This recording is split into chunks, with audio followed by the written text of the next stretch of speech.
Breastfeed na naman si Mami, kay Tiger. Ayan, si Tiger, breastfeed na naman. Si Ate Tali ay nagsa-cellphone, hindi pa natutulog. Nakasabi. Tayo si Mimbuk mo. Ano yung ganun? Gang gang. Outfit check. Ano kasama ito? Bibilugan kung ano yung tama o mali. Tama o mali. Ayan po. Dito yung bibilugan yung tama o mali. Ano yan? Bilugan ng mga larawan, ang bilugan ng mga larawan makakatulong sa ating bibig or ngipin. Yan.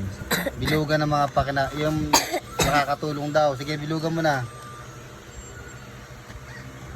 Sige. Yan, toothpaste. Sabi? Ano pa? Huwag ka naiyak pagkapasok ha, malapit ang bakasyon ha. Promise mo? Promise mo? Yan, very good. Sige, ano pa? Toothbrush.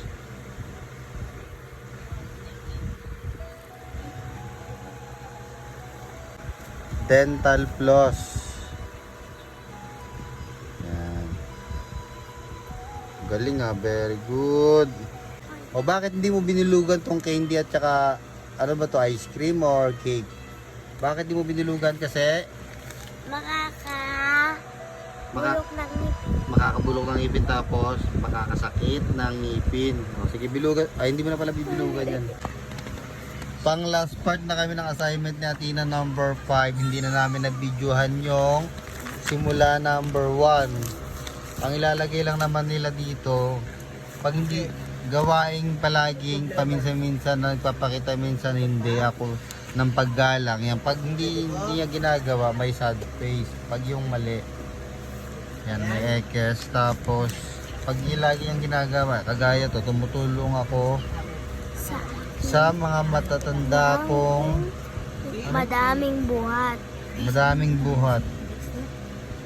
Si Daddy hindi na marunong magbasa. Hindi ko kasi mabasa. Ba't ako nababasa ko? Ito, number 5 na kami mga kapatid. Yan na yan, ipinagdarasal ko ang aking mga mahal sa buhay. Ano yan? Sasagot mo dyan. Smile syempre. Uy!